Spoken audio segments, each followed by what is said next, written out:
Hello students, मैं Mamta Mittal PGT chemistry government senior secondary school Dawali village Sirsa से आज के एजुसेट प्रोग्राम में आप सभी का स्वागत है।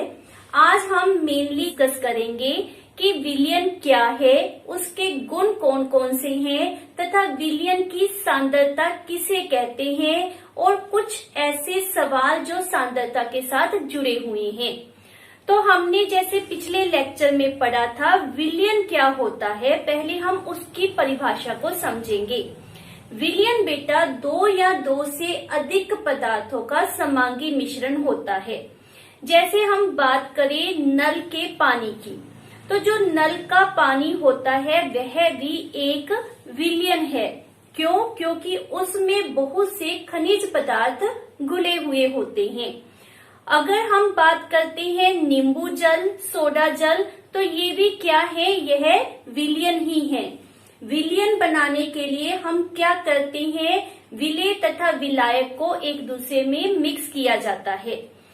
नींबू जल बनाने के लिए हमने क्या किया, नींबू का रस, नमक, चीनी को पानी के अंदर घोल दिया। इसी तरह से सोडा जल बनाने के लिए हम क्या करते हैं, CO2 गैस, चीनी को जल के अंदर घोलते हैं। तो इस तरह से जो हमारे पास मिश्रण तैयार होता है वह समांगी मिश्रण होता है और उसे हम नाम क्या देते हैं, विलयन का। विलयन के अंदर कण जो होते हैं वह सभी जगह पर एक समान वितरित होते हैं।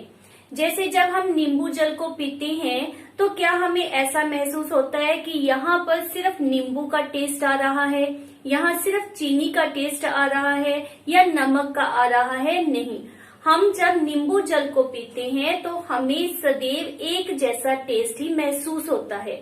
क्यों होता है? क्योंकि उसके अंदर वेदर वो चीनी है, नमक है, नींबू है, समान रूप से पानी के अंदर वितरित हो गया होता है। इसी कारण हमें एक जैसा टेस्ट नजर आता है। यही आप तब महसूस करते हो जब आप सोडा जल पीते हो, उसमें भी हर एक जगह के ऊपर आपको एक जैसा टेस्ट ही महसूस होता है। तो ये हमारे पास मेन पॉइंट है कि जो विलयन होता है उसके अंदर कण एक समान रूप से वितरित होते हैं। विलयन आपको पता है हम दो भागों में बांटते हैं, विलेय तथा विलायक। विलयन का वह घटक जिसकी मात्रा दूसरे से अधिक होती है, जो दूसरे घटक को विलयन में मिलाता है, उसे हम नाम क्या देते हैं, विलायक का। जबकि विलयन का वह घटक जो प्राय कम मात्रा में होता है तथा विलायक में घुला हुआ होता है, उसे हम नाम क्या देते हैं, विलेय का। जैसा कि हमने चीनी का घोल या फिर नमक का घोल तैयार करना है तो उसमें हम क्या करते हैं, चीनी को जल में मिक्स करते हैं या फिर नमक को जल में मिक्स किया जाता है। तो इसमें नमक कम मात्रा में लिया जाता है और जो पानी होता है उसको हम अधिक मात्रा में लेते हैं। तो हमारे पास चीनी क्या है, विलेय, तथा पानी क्या होता है, विलायक। उसी तरह नमक के घोल में नमक क्या होता है, विलेय, तथा पानी जो होता है वह होता है विलायक। जब भी हम विलयन के बारे में सोचते हैं तो हमारे माइंड में आता है कि विलयन हमेशा एक तरल पदार्थ होगा, परंतु ऐसा नहीं है। अवस्था के आधार के ऊपर विलयन तीन प्रकार के होते हैं, ठोस विलयन, द्रव विलयन तथा गैसीय विलयन। ठोस विलयन में हमारे पास क्या एग्जाम्पल आती है, जैसे हम बात करते हैं मिश्र धातु की। मिश्र धातु मीन्स क्या होता है, दो या दो से अधिक धातुओं का समांगी मिश्रण होता है। जैसे हम एग्जाम्पल लें पीतल की, पीतल बनाने के लिए 30% जिंक तथा 70% कॉपर का उपयोग किया जाता है। तो यह कह सकते हैं कि इसमें जो जिंक है वह विलेय के रूप में कार्य करता है और जो कॉपर है वह विलायक के रूप में कार्य करता है। ये तो था हमारा ठोस विलयन। सेकंड हमारे पास टाइप है द्रव्य विलयन। द्रव्य विलयन बनाने के लिए हम ठोस को द्रव में, द्रव को द्रव में तथा गैस को द्रव में मिक्स करते हैं। जैसे हमारे पास ठोस को द्रव में मिक्स करने की एग्जाम्पल है, दैट इज चीनी का घोल, नमक का घोल, या फिर आपने नॉर्मली सुना होगा टिंचर आयोडीन। टिंचर आयोडीन क्या होता है, इसमें आयोडीन को अल्कोहल में मिक्स किया जाता है। तो इस तरह से आयोडीन जो कि ठोस अवस्था में है वह विलेय के रूप में कार्य कर रहा है, और अल्कोहल जो द्रव अवस्था में है वह विलायक के रूप में कार्य करता है। और हमारे पास जो घोल तैयार होता है, जो टिंचर आयोडीन बनता है, उसकी अवस्था क्या होती है, द्रव। नेक्स्ट हमारे पास एग्जाम्पल है द्रव को जब द्रव में मिक्स किया जाता है। जैसे अल्कोहल को हम पानी में मिक्स करें तो हमारे पास क्या बन जाएगा, द्रव को द्रव में मिक्स करके बना हुआ विलयन। थर्ड हमारे पास एग्जाम्पल है गैस को जब द्रव में मिक्स किया जाता है। जैसे हमारे पास कोल्ड ड्रिंक्स होते हैं, तो कोल्ड ड्रिंक में क्या किया जाता है, विलेय के रूप में गैस ली जाती है और विलायक के रूप में द्रव को लिया जाता है। और लास्ट हमारे पास है गैसीय विलयन की। गैसीय विलयन में क्या एग्जाम्पल आती है, वायु। आपको पता है वायु में हमारे पास बहुत सी गैसें मिक्स होती है, जैसे उसमें आर्गन, नाइट्रोजन, CO2, ऑक्सीजन, बहुत सी गैसों का वह मिश्रण होता है। तो वह हमारे पास क्या है, गैसीय विलयन। आप सबको पता है वायु में सबसे अधिक मात्रा नाइट्रोजन गैस की होती है। कितनी परसेंटेज होती है उसकी, 78%। ऑक्सीजन सिर्फ 21% पाया जाता है, और रिमेनिंग गैसों की परसेंटेज जो होती है वह बहुत ही कम होती है। तो वायु में नाइट्रोजन गैस विलायक के रूप में कार्य करती है, और अन्य गैसें जो होती हैं वह विलेय के रूप में कार्य करती हैं। इस तरह से अवस्था के आधार पर विलयन हमारे पास 3 तरह के होते हैं, ठोस विलयन, द्रव विलयन तथा गैसीय विलयन। तो अभी जो हमने एग्जाम्पल्स की उसके बेसिस के ऊपर हम विलयन के गुणों को डिसाइड कर सकते हैं। हमारे पास विलयन के कौन कौन से गुण हैं। पहला गुण कि विलेय का जो आकार होता है वह बहुत ही छोटा होता है। विलेय का आकार इतना छोटा होता है कि आप उनको आंखों से नहीं देख सकते। सेकंड इसकी जो गुण है, जो प्रॉपर्टी है, वह यह है कि यह एक समांगी मिश्रण होता है। इसके अंदर विलेय के कण समान रूप से वितरित होते हैं। थर्ड पॉइंट, विलेय का आकार छोटा होने के कारण यह प्रकाश की किरणों को फैलाता नहीं है, जिसे हम कहते हैं टिंडल प्रभाव। टिंडल प्रभाव विलयन के द्वारा नहीं दर्शाया जाता क्योंकि इसके कण बहुत ही छोटे होते हैं। इसीलिए जब आप विलयन में से प्रकाश की किरणों को गुजारते हो तो प्रकाश का जो रास्ता है या पथ है वह नजर नहीं आता। फोर्थ पॉइंट, विलेय के जो कण होते हैं, जैसे हमने पहले कहा कि यह आंखों के द्वारा दिखाई नहीं देते, इसलिए अगर हम कहें कि छानन विधि के द्वारा हम विलेय तथा विलायक को अलग कर सकते हैं तो यह पॉसिबल नहीं है।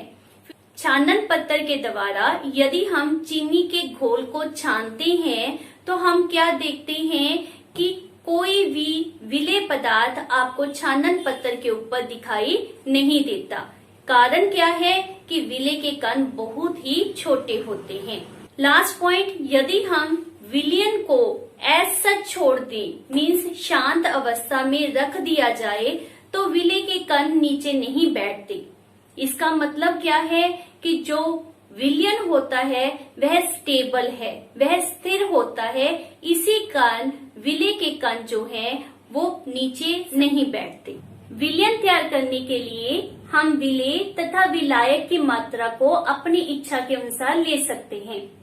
मान लेते हैं कि 1 गिलास पानी है और हमने चीनी का घोल तैयार करना है, तो उसमें हम 1 चम्मच चीनी भी मिला सकते हैं, 2 चम्मच, 3 चम्मच, 4 चम्मच।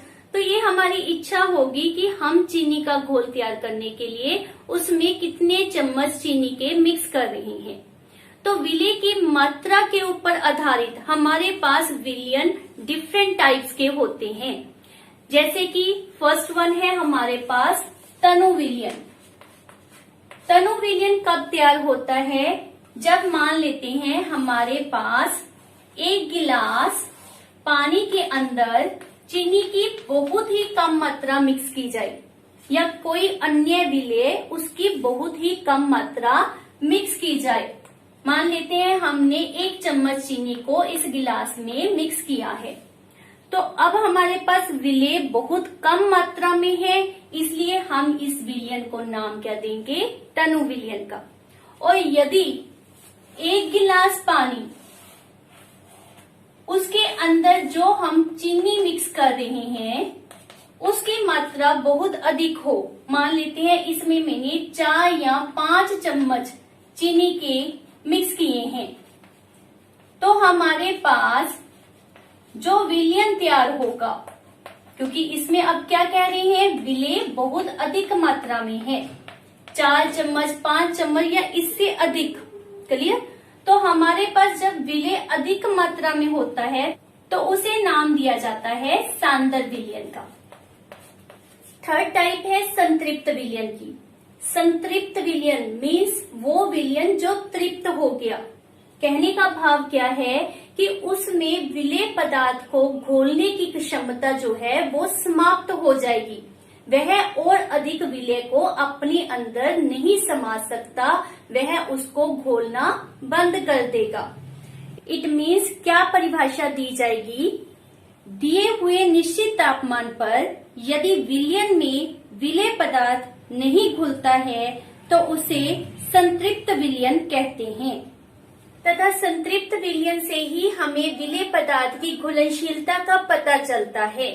विलेय पदार्थ की घुलनशीलता से क्या भाव है, विलेय पदार्थ की वह मात्रा जो दिए गए निश्चित ताप पर संतृप्त विलयन में उपस्थित है उसे विलेय पदार्थ की घुलनशीलता कहते हैं। असंतृप्त विलयन, फोर्थ हमारी टाइप क्या है, असंतृप्त। इट मीन्स क्या होगा, संतृप्त से ऑपोजिट, जिसमें विलेय पदार्थ घोलने की क्षमता होती है। जैसे अभी हमने बात की तनु विलयन की, तो तनु विलयन में अभी कैपेसिटी है, अभी क्षमता है कि वो विलेय को अधिक मात्रा में अपने अंदर घोल सकता है। तो असंतृप्त विलयन क्या होते हैं, उनकी क्या परिभाषा है, दिए गए निश्चित तापमान पर यदि एक विलयन में विलेय पदार्थ की मात्रा संतृप्तता से कम है तो उसे असंतृप्त विलयन कहा जाता है। और इसी तरह से हमारी फिफ्थ टाइप है अति संतृप्त विलयन। अति मीन्स संतृप्तता से अधिक। जब आपके पास विलयन संतृप्त हो जाए मीन्स विलयन की क्षमता विलेय को घोलने की खत्म हो जाए, समाप्त हो जाए, उसके बाद भी आप अगर चीनी को या किसी तरह के विलेय को विलयन में मिक्स करते हो तो क्या होगा, विलेय नीचे तल पर बैठ जाएगा, वह घुलेगा नहीं। तो उसे हम नाम क्या देते हैं, अति संतृप्त विलयन का। तो इसकी परिभाषा क्या है, यदि एक विलयन में विलेय पदार्थ की मात्रा संतृप्तता से अधिक है तो उसे अति संतृप्त विलयन कहा जाता है। और आपने कभी नोटिस किया है कि जब हमने संतृप्त चीनी का घोल तैयार कर लिया, मान लेते हैं रूम टेम्परेचर, कमरे के तापमान के ऊपर हमने संतृप्त चीनी का घोल तैयार कर लिया और उसको बाद में रेफ्रिजरेटर के अंदर रख देते हैं। 2-3 घंटों के बाद जब आप उसको बाहर निकाल कर देखोगे, जब आपका चीनी का विलयन ठंडा हो जाएगा तो आप क्या देखते हो कि नीचे तल पर विलेय पदार्थ मिलेगा, मीन्स चीनी आपको नीचे दिखाई देगी। तो यह चीनी कहाँ से आई, जब आप तापमान को बदलते हो तो विलयन की क्षमता में बदलाव आता है। ठंडा करने पर विलेय की क्षमता कम हो गई, इसी कारण हमें विलयन के अंदर चीनी नजर आती है।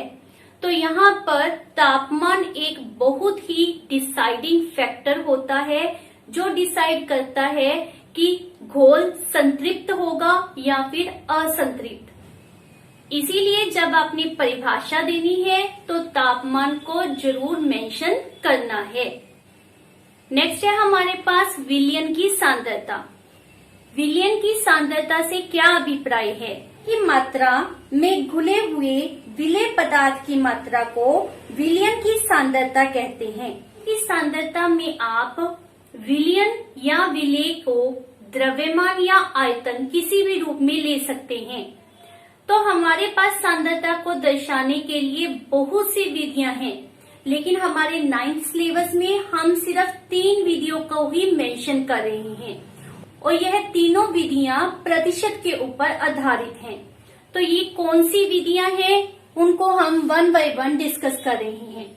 सबसे पहले है द्रव्यमान अपॉन विलयन के द्रव्यमान प्रतिशत। इट मीन्स हमने क्या करना है, विलेय पदार्थ का द्रव्यमान वटा विलयन का द्रव्यमान गुना 100।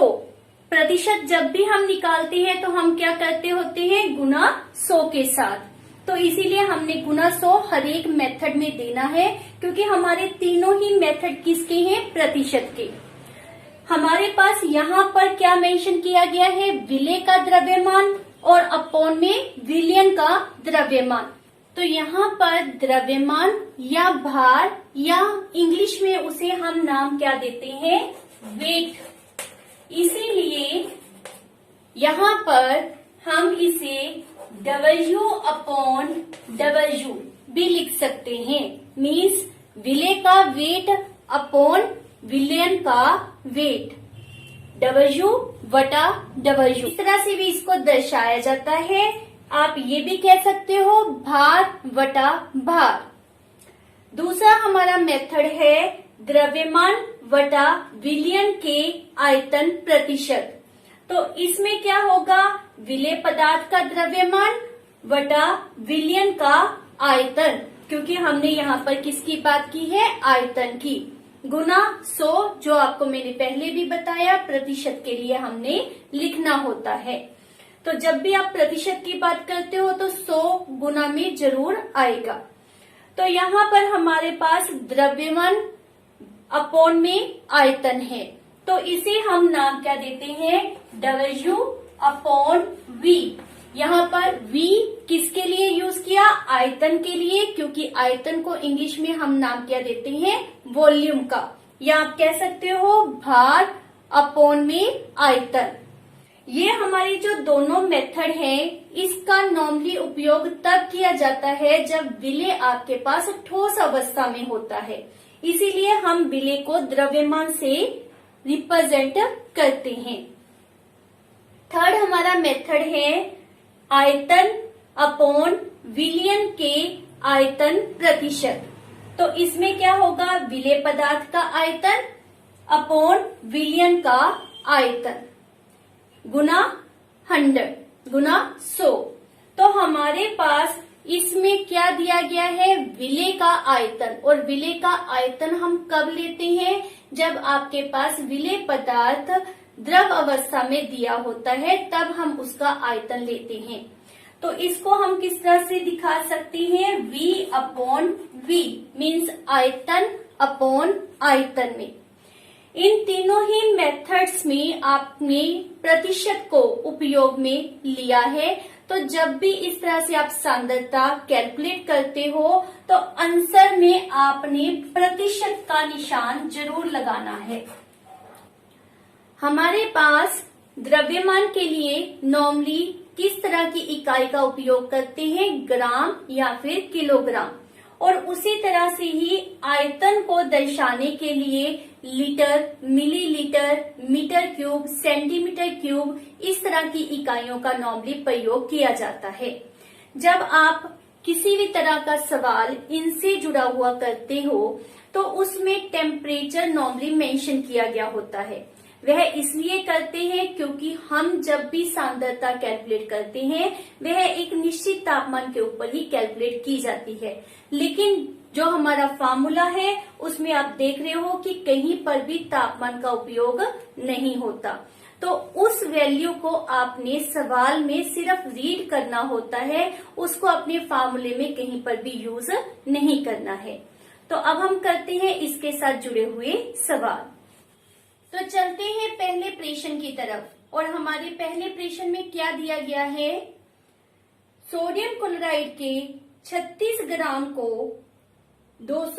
95 केल्विन तापमान पर 100 ग्राम जल में घोलकर संतृप्त घोल तैयार किया गया है।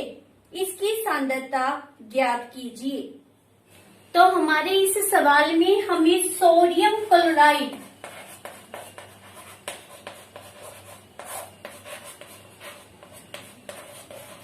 दिया गया है 30 ग्राम और जल दिया गया है 100 ग्राम। तापमान आपको एक फिक्स दिया हुआ है, उसकी हमें जैसा कि अभी आपने देखा सांद्रता कैलकुलेट करने में जरूरत नहीं होती, क्योंकि हमने कहा था कि एक निश्चित तापमान के ऊपर ही सांद्रता को कैलकुलेट किया जाता है, इसीलिए आपको तापमान यहाँ पर दिया गया है। तो इसमें आपके पास सोडियम क्लोराइड क्या है, विलेय, और जल हमारे पास क्या होता है, विलायक। परंतु हमारे पास जो हमारी सांद्रता के फार्मूले है उसमें बटे में अपॉन में किसे लिखना है, विलयन को। तो हमें चाहिए विलयन। विलयन को हम कैसे पता करते हैं, विलयन क्या होता है, विलेय प्लस विलायक, मतलब सोडियम क्लोराइड प्लस जल करेंगे तो हमारे पास क्या बनेगा, विलयन।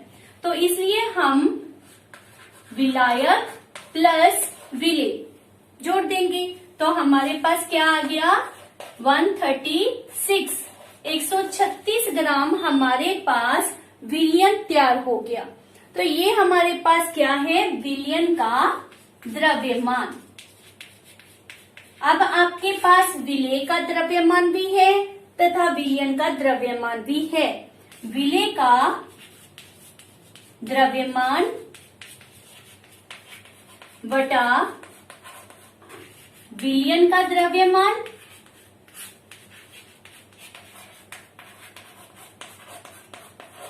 गुना 100। तो विलेय जो सोडियम क्लोराइड है उसका द्रव्यमान हमारे पास 36 दिया गया है। विलयन का द्रव्यमान अभी हमने निकाला, कितना आ गया, 136 गुना 100। और आप इसको जब सॉल्व करोगे, इसको सॉल्व करना बिल्कुल आसान है। आपके पास यहाँ पर कितना आ गया, 18, और इसी तरह से ये भी 2 के टेबल के ऊपर जा रहा है। ये हमारे पास कितना आ गया, 68। अगेन 2 के टेबल पर ये आपके पास 9 आ जाएगा और ये आ जाएगा 34। तो ये आपके पास आ गया 900/34। और इसको जब आप एक दूसरे से डिवाइड करोगे तो आपके पास कितना आ जाएगा, 26.47%, 26.47%, जो आप इजीली निकाल कर देख सकते हो।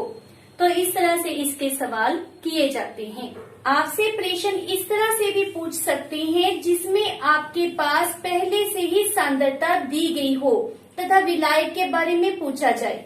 जैसे हमारा यह प्रश्न है, 15 ग्राम नमक से 15% नमक विलयन प्राप्त करने के लिए उसमें कितना जल मिलाया जाना चाहिए। तो इस प्रश्न को हम कैसे करेंगे, तो इस सवाल में हमारे पास विलयन की सांद्रता पहले से दी हुई है। तो विलयन की सांद्रता हमारे पास कितनी दी है, 15%। नमक वो क्या है हमारा, विलेय। तो विलेय की मात्रा या विलेय का द्रव्यमान हमारे पास कितना दिया गया है, 15 ग्राम। हमारे पास विलयन बनाने के लिए क्या चाहिए होता है, विलेय तथा विलायक। विलायक हमें पता करने को कहा गया है। जैसा कि पता है आपको, जल जो होता है वह यूनिवर्सल सॉल्वेंट है, मतलब वह विलायक के रूप में ही उपयोग किया जाता है।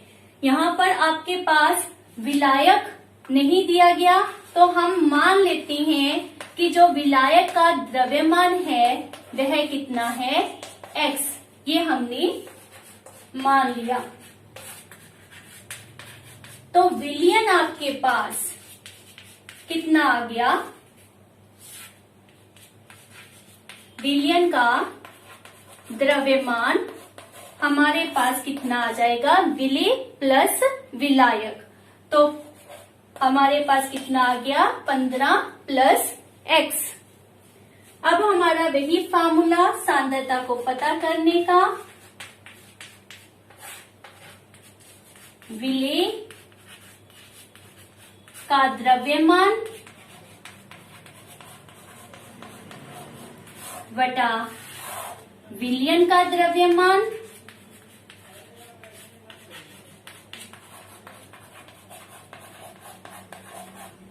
गुना 100। तो ये हमारे पास दिया गया है 15, यह भी 15 दिया है हमें, और यह हमारे पास कितना आ गया 15 प्लस x गुना 100। अब जब इसको लेफ्ट साइड के ऊपर लेकर जाएंगे तो हमारे पास यहाँ पर इसको मैं सॉल्व कर रही हूँ, क्या आ जाएगा 15 प्लस x, और जब इसको यहाँ पर राइट साइड पर लेकर आएंगे तो 15 बटा 15 हमारे पास कैंसिल आउट हो जाएगा, तो यहाँ पर क्या रह गया हमारा सिर्फ 100। x हमारे पास कितना आ जाएगा 100 माइनस 15, तो x हमारे पास कितना आ गया 85 ग्राम, 85 ग्राम। तो ये हमारे पास क्या है विलायक का द्रव्यमान। तो इसी तरह से बेटा आप किसी भी तरह से ये सवाल आपको आ जाए आप आसानी से कर सकते हो। अब हमारा नेक्स्ट सवाल, तो यह सवाल हमें क्या बता रहा है, प्रज्ञा ने 4 अलग अलग पदार्थों की घुलनशीलताओं को अलग अलग तापमान पर जांचा और नीचे दिए गए आंकड़ों को प्राप्त किया। ये वाले आंकड़े प्राप्त हुए परिणामों को 100 ग्राम जल में विलेय पदार्थ की मात्रा जो संयुक्त विलयन बनाने हेतु पर्याप्त है निम्नलिखित तालिका में दर्शाया गया है। तो यहाँ पर क्या कह रही है कि यहाँ पर संतृप्त घोल बनाया गया है, उसका तापमान आपको बताया गया है और विलायक की मात्रा, जल की मात्रा यहाँ पर उन्होंने मेंशन की है 100 ग्राम ली गई है, जिसके द्वारा इन चीजों को मिक्स करने से आपके पास संतृप्त विलयन तैयार होता है। तो ये हमारे 4 कौन कौन से विलेय यूज किए गए हैं, potassium nitrate, sodium chloride, potassium chloride, ammonium chloride. इन 4 विलेय को 100 ग्राम जल जो कि विलायक के रूप में काम कर रहा है उसमें मिक्स करके संतृप्त घोल डिफरेंट टेम्परेचर के ऊपर तैयार किया गया है। जैसा हम अगर पोटाशियम नाइट्रेट की बात कर रहे हैं तो जैसे जैसे टेम्परेचर बढ़ रहा है वैसे वैसे हम क्या देख रहे हैं कि उसमें विलेय पदार्थ की मात्रा भी बढ़ रही है। जैसा हमने पहले कहा था तापमान बदलने से पदार्थ की घुलनशीलता दिए हुए विलयन में बदल जाती है। विलायक यहाँ पर 100 ग्राम ही रहा, लेकिन इसमें अब विलेय को घोलने की क्षमता जो है वो तापमान बढ़ने पर बढ़ जाती है, जिसके कारण 283 केल्विन के ऊपर यह सिर्फ 21 ग्राम पोटाशियम नाइट्रेट को अपने अंदर घोल रहा था, जबकि 353 केल्विन 353 केल्विन के ऊपर 167 ग्राम पोटाशियम नाइट्रेट को यह घोल सकता है। तो तापमान इंक्रीज करने पर आपके पास विलायक की क्षमता में भी डिफरेंस आ जाता है, चेंजेस आ जाती है। तो ये तो था हमारा थ्योरी का पॉइंट ऑफ व्यू, लेकिन यहाँ पर हमारे पास क्या प्रश्न पूछा गया है।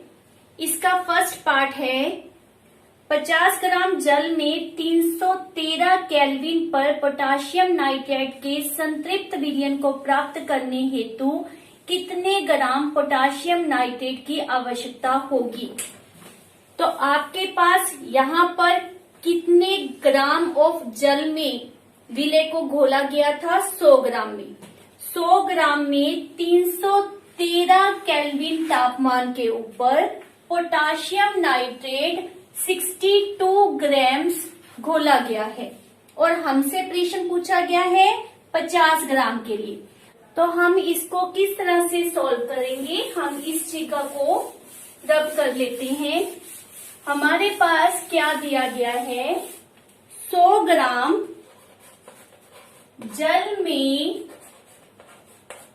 313 केल्विन तापमान पर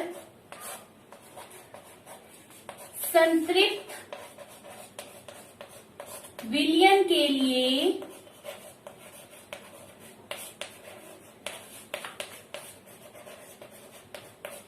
KNO3 कितना चाहिए?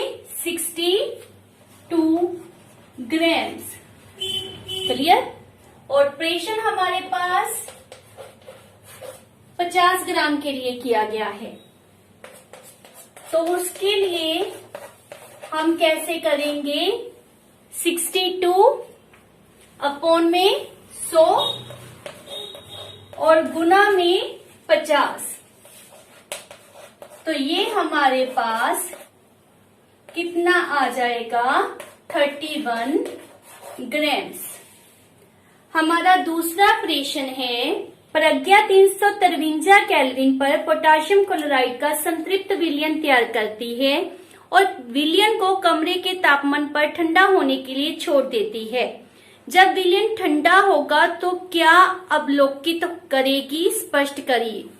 तो जैसा हमने अभी देखा था, जैसे जैसे तापमान बढ़ता है विलेय पदार्थ की घुलनशीलता बढ़ती जाती है, लेकिन यहाँ प्रज्ञा ने क्या किया है?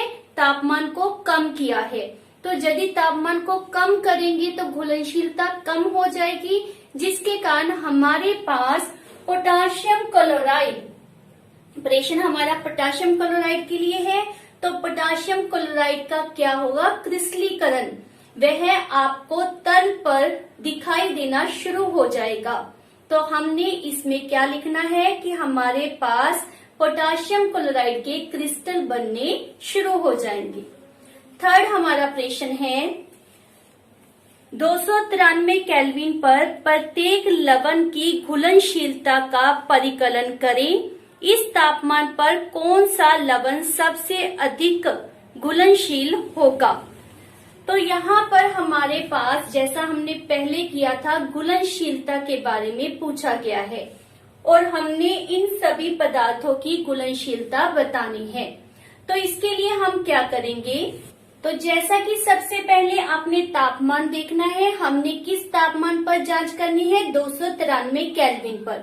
तो सबसे पहले हम कर रहे हैं घुलनशीलता की जांच पोटाशियम नाइट्रेट के लिए।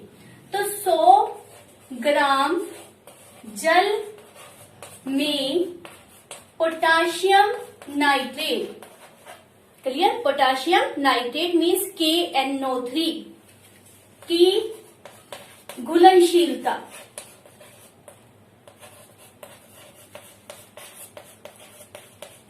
कैसे निकाली जाएगी? हमारे पास कितना दिया गया है? 32 ग्राम। कितने में डिसॉल्व हो रहा है? 100 ग्राम में, गुना 100। तो इससे हमारे पास क्या आंसर आ गया? 32 ग्राम। ये हमारे पास पोटाशियम नाइट्रेट की घुलनशीलता है। इसके बाद हमारे पास कैलकुलेट कर रहे हैं 100 ग्राम जल में सोडियम क्लोराइड की घुलनशीलता। तो हमारे पास वो कितनी दी गई है? 36। तो इसको भी हमने उसी तरीके से सॉल्व करना है। हमारे पास कितना आ गया? ये 36 ग्राम। नेक्स्ट है हमारे पास potassium chloride, potassium chloride KCl। उसके लिए हमारे पास कितना दिया गया है? 35। तो इसको भी हम इसी तरीके से करेंगे और हमारे पास घुलनशीलता कितनी आ गई? 35 ग्राम। लास्ट है हमारे पास अमोनिया क्लोराइड, अमोनिया क्लोराइड। उसकी हमारे पास कितनी वैल्यू दी गई है? 37। तो उसको भी इसी तरीके से हमने करना है और ये हमारे पास उसकी घुलनशीलता आ जाएगी। तो इस तरह से आपने घुलनशीलता कैलकुलेट करनी। फोर्थ हमारा प्रेषण है तापमान के परिवर्तन में लवण की घुलनशीलता पर क्या प्रभाव पड़ता है। तो जैसे हमने तालिका में पहले भी चेक किया है कि जैसे जैसे तापमान को इंक्रीज करते हैं, बढ़ाया जाता है, घुलनशीलता बढ़ती जाती है।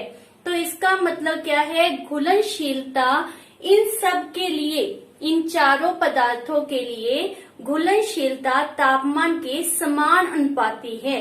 मीन्स यदि तापमान को बढ़ाया जाएगा तो घुलनशीलता भी बढ़ती जाएगी। तो आपके पास इस तरह का कोई भी प्रश्न आ जाए, आप इजीली उसको कर सकते हैं। ये नहीं सोचना कि ये क्वेश्चन बहुत लेंथी दे दिया, इसमें तालिका दी गई है तो हम नहीं कर सकते। ये अगर आपने फार्मूले अच्छी तरह से किए हैं तो आपके लिए इनको करना बहुत ही आसान होगा। तो आपने इन सभी के जो सूत्र हमने किए थे, फार्मूले किए थे, उनको अच्छी तरह से लर्न करना है। Thank you for watching my video.